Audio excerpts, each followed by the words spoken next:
Hi అండి. అందరికీ నమస్కారం. నాకెందుకో అనిపిస్తుంది చంద్రబాబు నాయుడు గారు జగన్ గారి హయాంలో వచ్చిన మెడికల్ కాలేజీ ఇష్యూ మాట్లాడి జగన్‌ని హైలైట్ చేస్తున్నాడేమో అని చెప్పేసి. చంద్రబాబు నాయుడు గారు ఏం మాట్లాడారు?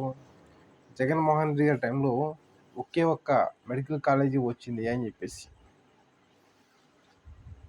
అప్పుడు వైసీపీ ఊరుకుంటుందా అండి? ప్రూఫ్స్ ఆధారాలతో సహా చూపించింది. 2 సంవత్సరాల క్రితం 5 మెడికల్ కాలేజీలు ఆంధ్రప్రదేశ్లో స్టార్ట్ అయ్యాయి. ఈ సెప్టెంబర్ నాటికి 2 సంవత్సరాలు కంప్లీట్ కావస్తుంది అని చెప్పేసి. సో ఇక్కడ కొండ ఎర్రి పుష్ప అయింది ఎవరు? చంద్రబాబు నాయుడు గారు. మరి డేటా చూసుకుని మాట్లాడతాడో చూడకుండా మాట్లాడతాడో తెలియదు, కానీ మాట్లాడైతే మాట్లాడేస్తుంటాడు.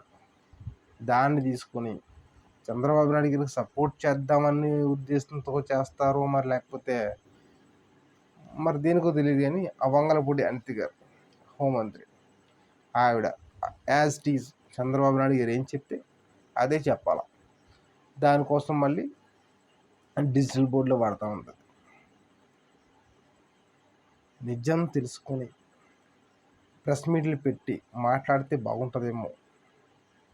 లేకపోతే ఇలా మాట్లాడేసి జగన్ని ప్రజల్లో మీరే హీరోని చేస్తున్నారు. Thank you.